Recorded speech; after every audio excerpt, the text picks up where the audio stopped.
Со намалување на приносите земјоделците ќе го платат данокот од климатските промени. Допрва ќе се чувствуваат ефектите, посебно во делот на производство на храна, алармираат експертите. Глобалното затоплување е причина за појава на многу болести и инсекти, посебно кај житните култури.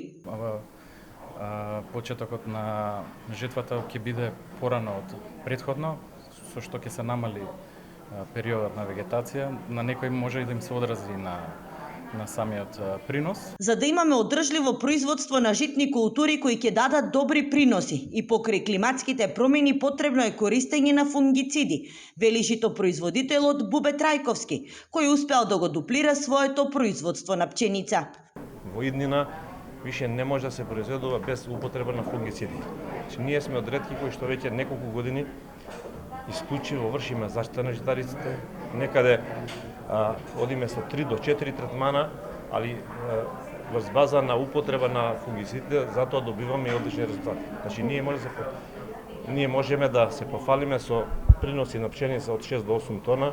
Затоа е потребно во наредниот период стручната јавност да работи на откривање на нови хибриди, кои ќе бидат отпорни и прилагодливи на новите климатски услови.